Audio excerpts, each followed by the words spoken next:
नमस्कार दोस्तों, आज हम लोग इग्नू का जो है BHIC का 101 का पहला पहला यूनिट ब्लॉक का जो है चैप्टर नंबर 2 मानव विकास के जैविक विकास के बारे में अध्ययन करेंगे। तो देख सकते हैं ये मानव विकास का जैविक विकास के बारे में अध्ययन करेंगे। इसका प्रस्तावना एवं कार्मिक एवं विकास के सिद्धांत, डेविनियर का सिद्धांत, ये सब क्वेश्चन बहुत ही इंपॉर्टेंट है। डेविनियर का सिद्धांत, ये तो क्वेश्चन एक आएगा ही।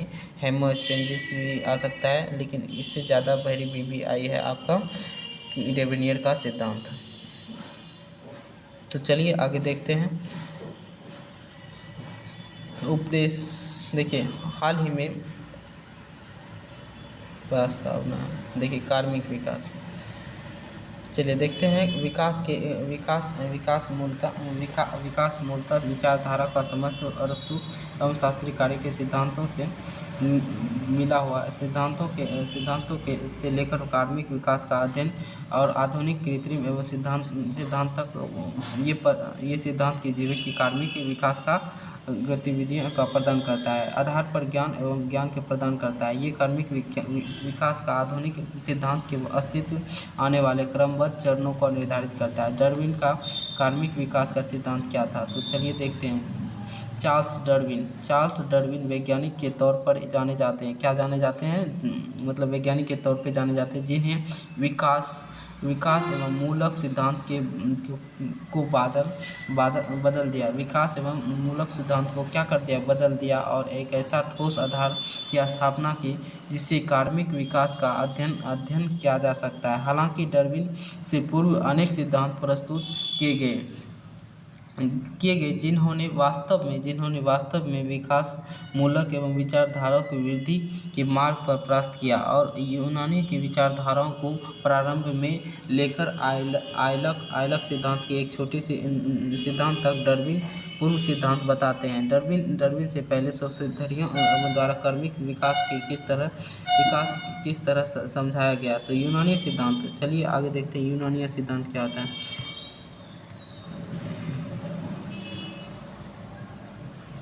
यूनानी सिद्धांत को 1 मिनट रुकिए बता देते हैं। तो यूनानी सिद्धांत क्या था? तो चलिए यूनानी सिद्धांत के बारे में देखते हैं। यूनानी सिद्धांत जैसे कि अरस्तु जो हैं 384 से 322 BC के हेरोडोटस एवं अरस्तु जो कि हिस्ट्री के पिता हेरोडोटस, और अरस्तु जो है पॉलिटिक्स हो गया, जीव बोटनी हो गया, ये सब का पिता, बायोलॉजी का पिता हो गया। तो fathers of biology, fathers of history तो हेरोडोटस। जैसे कि 484 से 425 BC में एम्पिडोक्लस 504 एवं 433 BCE वैज्ञानिक की विचारधारा का पथ प्रदर्शित रहे हैं। इनका विश्वास था कि जीवन स्वरूप एवं नियंत्रण के लिए न्यूनतम स्वरूपी में बदली है। अरस्तु का मानना था कि संगठित शरीर की रचना एक विशिष्ट आंतरिक सहज एवं प्रवृत्ति होती है। उन्हें रूपांतरण के दौरान बेहतर प्रयास करने का सक्षम बनाता है और उन्हें एक सक्षम पौधे, जानवर और मनुष्य में भी सभी में पाई जाती है। मनुष्य की अंतर्दृष्टि से सर्वप्रथम प्रकाश डालने वाले रूप में अरस्तु मनोवैज्ञानिक अर्थात मानव जीवन का अध्ययन की अवधारणा के आविष्कार का श्रेय भी दिया जाता है। अधिक जानकारी के लिए इसे पाठ्यक्रम में इकाई 1 भाग में देखें और इसीलिए मनोवैज्ञानिक के पितामह के तौर पर जाना जाता है। अरस्तु को पितामह के तौर पर जाना जाता है। बायोलॉजी के जनक तो हेरोडोटस जो है आपका हेरोडोटस एवं एम्पिडोक्लस ने जीवित प्राणियों के एवं उनकी जैविक कार्मिक विकास से संबंधित विशेष विचारधारा का विकसित किया और इन दार्शनिक के विचारों के रूपांतर एवं अवधारणा के संकेत करते हुए वनस्पति के जानवरों से पहले विकसित होने का अंततः मानव की कार्मिक विकास की उच्च संगठित शरीर रचना का क्रम को दर्शाता है। और सहज वृत्ति जो है आपका सिद्धांत अथवा जीवोत्व का जो है करता है। तो चलिए आगे देखते हैं। सिद्धांत का जीवोत्पत्ति के नाम से पहचाना जाने वाला एक सिद्धांत का मत है कि जीवन की उत्पत्ति एवं निर्जीव एवं अजैविक तत्वों से होती है, जैसे कि खाद, ओस एवं सड़ा हुआ चिपचिपा कीचड़, सूखी हुई लकड़ी, लचीला इत्यादि। तो अरस्तु के थेल्स लगभग जो है 624 से 546 बीसी, प्लेटो जो कि लगभग 423 से प्लेटो 423 से 347 तक बीसी के वन ऑफ एलिमेंट जो कि 1580 से 1624 बीसी में इत्यादि वैज्ञानिक भी 17वीं शताब्दी में जीवन उत्पत्ति के विचारधारा के समर्थक थे। 17वीं शताब्दी के मध्य में यह सिद्धांत फ्रांसीसी कैनेडी एवं सेल्विक लुई पास्चर के द्वारा प्रमाणित करा दिया गया।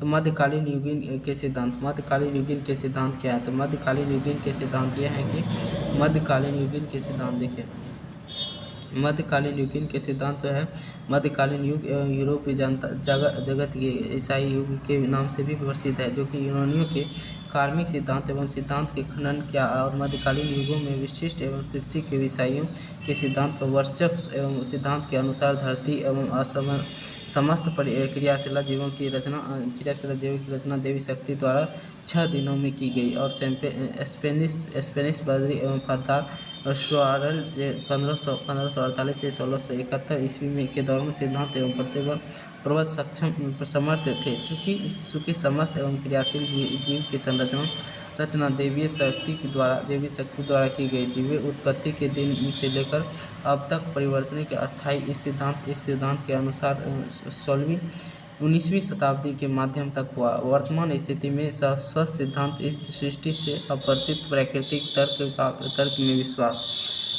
विश्वास रखता है। इस सिद्धांत के मानव जीवन के विशिष्ट एवं अस्तित्व के रूप में शुरू होता है, अपरिवर्तनीय एवं रहता है, अंत काल में इस अपरिवर्तनीय अवस्था में ही रहेगा। जैविक का सिद्धांत कहता है मध्य जो कि 18वीं सदी में जीवों द्वारा जीव विज्ञान के विकसित विज्ञान का विज्ञान जगत में क्रांति ला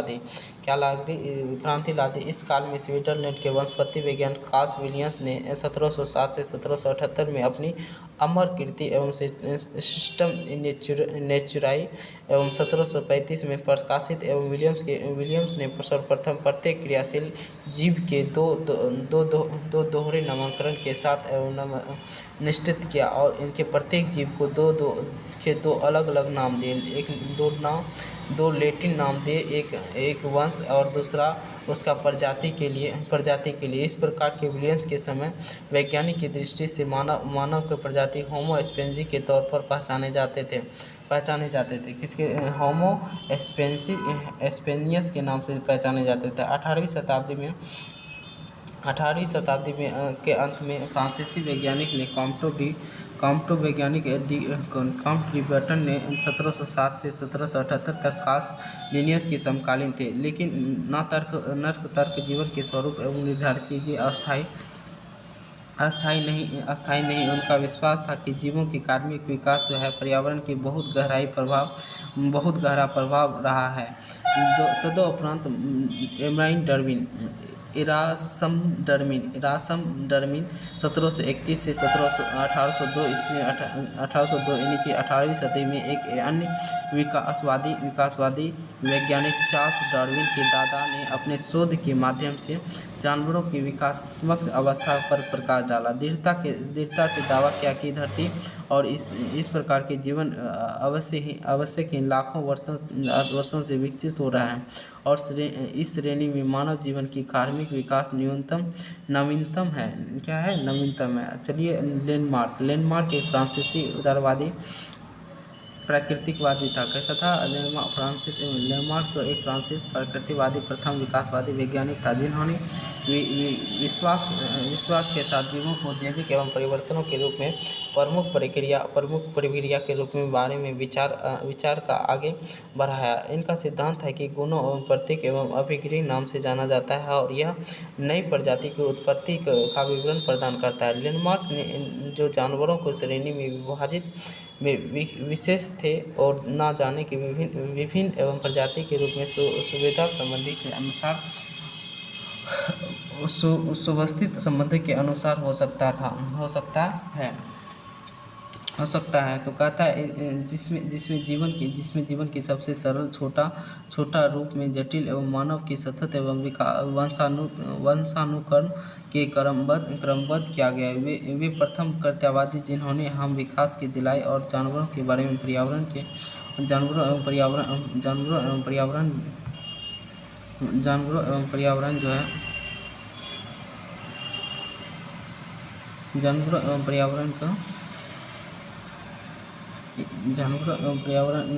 के जो है अनुकूल ढालने के लिए अपने परिवर्तन करते रहे। इन सिद्धांतों को दर्शाया कि प्रजातियों की अपरिवर्तनीय नहीं थी, बल्कि पूर्वजों की प्रकृति में उत्पन्न हुई थी। उन्होंने सुझाव दिया कि जीव की ढांचा के कार्य पर निर्भर करता है। इसके लिए उन्होंने जिराफ का उदाहरण का प्रयोग किया और व्यवस्थित किया कि उसकी लंबी गर्दन ढांचा और उनकी गर्दन के निरंतर प्रयोग के पैर की सबसे ऊंची पूर्ण एवं समूह में पहुंचा सकने के कारण हुआ है। इस विचार का आधार पर उन्होंने निम्नलिखित 4 तथ्य उदाहरण प्रस्तुत किए। अंगों का सिद्धांत स्थापित किया। चलिए देखते हैं क्या क्या सिद्धांत है। अंगों का प्रयोग एवं अनुप्रयोग, यानी कि अंगों का प्रयोग एवं अनुप्रयोग से होगा अभिगृह एवं अवशिष्ट वंशागत होना, यानी कि उसके वंश के अनुसार होना। उसके बाद आंतरिक प्रशेषण एवं प्रत्यक्ष वातावरण में नई इच्छाएं, यानी कि अलग अलग वातावरण में क्या होना चाहिए, नई इच्छा होगा, तो उससे क्या होगा, आपकी गतिविधि भी बढ़ेगी। अलग अलग एक्टिविटीज़ के कारण आपकी अलग अलग आपकी सोच, आपकी मतलब आप जो जिस तरह से रहना पसंद करें उसी तरह से क्या हो जाएगा, आपका शरीर भी काम करने लगता है। जैसे आप इसका अनुसार वो अपने आप को ढाल लेता है। तो उसी तरह से देखते हैं उनके अनुसार जिराफ की गर्दन लंबी और अभिगृहित विशेषता थी, जिससे कि अगली पीढ़ी द्वारा विरासत में प्राप्त किया गया। इसी प्रकार सांप का कल्चर था कि शरीर बिल में रहने के कारण उनका अनुपयोगी अवयवों का परिणाम था। दुर्भाग्यवश लेमार्क के गुणों का पृथक अभिगृह एवं सिद्धांत का वैज्ञानिक समुदाय के बीच तर्कसंगत सिद्ध नहीं हुआ, क्योंकि यह सभी प्रश्न समाधानों के लिए पर्याप्त साक्ष्य प्रस्तुत नहीं करता है। फिर भी लोमड़ी के कार्मिक विकास का सिद्धांत विकासमूलक एवं वैज्ञानिक में एक मील का पत्थर है। जॉर्ज क्विरिक ने 1769 से 1832 में इसका अन्य फ्रांसीसी वैज्ञानिक जो लेमार्क की कार्मिक विकास के सिद्धांत को दृढ़ता का विरोध किया, लेकिन उसके लेमार्क के जीवाश्म एवं संबंधी का संबंधी साक्ष्य के जैविक सिद्धांतों को संबंधित विचार का समर्थन किया और उसके अनुसार डायनासोर का विलुप्त होने की प्रजाति का जड़ता के कारण हुआ। इन्होंने आगे विवादवाद की वकालता की, जो प्रस्तावित करता है पृथ्वी के परत एवं परिवर्तन के आकस्मिक प्राकृतिक अपवादों के कारण हुए हैं। हालांकि इस सिद्धांत को वैज्ञानिक आधार पर संपूर्ण समर्थन प्राप्त नहीं था। चार्ल्स लायल आया और 1797 से 1875 में अंग्रेजी वकील एवं महत्वपूर्ण वैज्ञानिक क्विलियर के विवादी के सिद्धांत का खंडन किया और लायन इन्हें अपनी 3 खंड प्रकाशित एवं प्रस्तुत किए, जो कि 1830 के 33 से प्रमाण के बाइबिल के विचार के पर विपरीत सिद्धांत किया और पृथ्वी के स्थापित धारणा में कुछ हजार वर्ष प्राचीन है। लंबी एवं समय अवधि के साथ ही लंबी भूभार्ग की समय अवधि लंबे अंतराल में मंद गति से प्रकृति के लोकप्रिय थे, जिसके द्वारा भू अक्षरण एवं संबंधों में महानदी एवं गतिविधि के ज्वालामुखियों के कारण पृथ्वी संरचना तथा जलवायु से संबंधित अनेक प्रकार के परिवर्तनों से हुए गुजरी है, जिन्होंने एकरूपता एवं सिद्धांत का निरर्थक से साक्ष्य प्रस्तुत किया और इनके अनुसार पृथ्वी पर प्राकृतिक परिवर्तन का भूतकाल और इसी प्रकार की प्रक्रिया होती है। इसी तीव्रता के साथ जैसा प्रक्रिया के रूप में वर्तमान में दिखाई देता है। डार्विन का सिद्धांत। अब आता है डार्विन का सिद्धांत। VVI है, ये बहुत ही इंपॉर्टेंट है, एक बार पढ़ लीजिए और ध्यान से सुन लीजिए। तो डार्विन का सिद्धांत ये है कि कहता है डार्विन का इसे पूर्व प्रचलित सिद्धांत है जिसने अध्ययन चार्ल्स डार्विन 1809 ईस्वी से 1882 ईस्वी में प्राकृतिक जीवों के अध्ययन के बारे में सोचने के लिए प्रेरित किया, और इसके बाद उन्होंने चयन किया कि विकास के सिद्धांत एवं सिद्धांत के इस प्रकार की पुस्तकें जो है प्रजाति को उत्पित किया गया। उसके बाद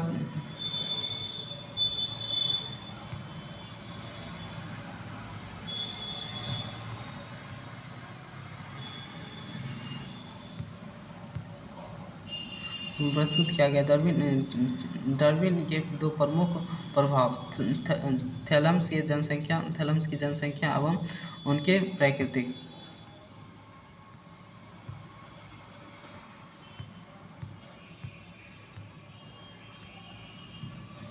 डार्विन के दो प्रमुख प्रभाव थॉमस का उनका सिद्धांत और अल्फा रेक्सल वंश के प्राकृतिक चयन। कहता है थॉमस रॉबर्ट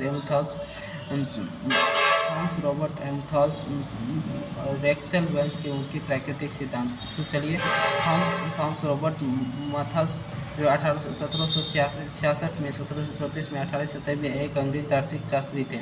ये कहते एक ब्रिटिश वास्तववादी जो जीव भूगोलवेत्ता थे, लेखक और मानव वैज्ञानिक थे। तो चलिए थॉमस माथस द्वारा प्रस्तुत की गई सिद्धांत जिनके अनुसार चीरघाती रूप में मानव की जनसंख्या की वृद्धि प्रत्येक चरणों में दुगुनी, जबकि खाद्य उत्पादक में वर्गीकृत एवं अंगीकृत दर होती थी। उदाहरण के समय प्रत्येक अंतराल में एक समान होता था।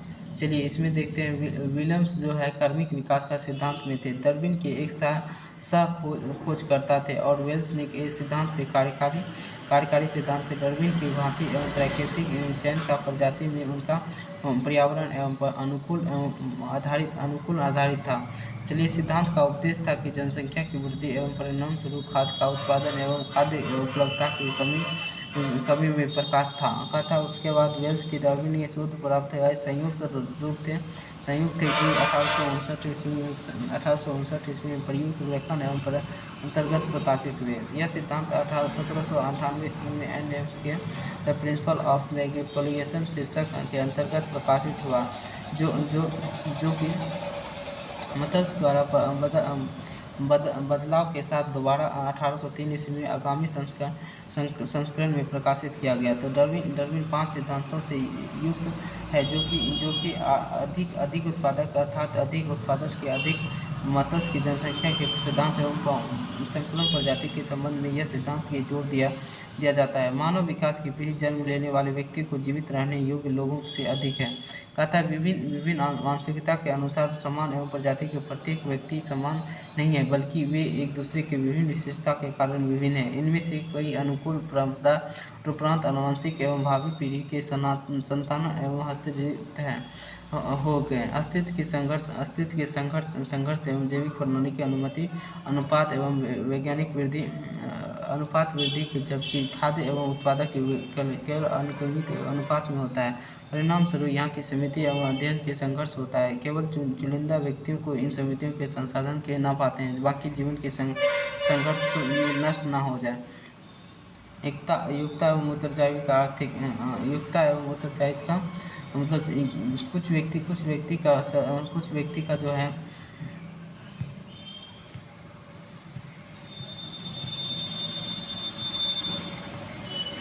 का जो विशेषता होती है, कुछ व्यक्ति को जो विभिन्न प्रकार के उनमें से कई गुण और व्यक्तियों के अथवा जीवित रहने का प्रजनन करने के बेहतर अक्सर होते हैं। प्रजातियों के परिवर्तन। प्रजातियों में कार्मिक परिवर्तन, लंबी भूगर्भ एवं समय विधियों में मंद गति एवं पर्यावरण के परिवर्तन के कारण प्रजातियों की चयन क्षमता एवं परिवर्तन आने, उनके परिणाम स्वरूप जिन प्रजातियों को योगात्मक परिवर्तन में बदल आते थे, वे प्राकृतिक जन समुदाय के रूप में विभिन्न जन समुदाय के पूर्ण भिन्न हो जाते हैं। तो डार्विन जैविक विकास का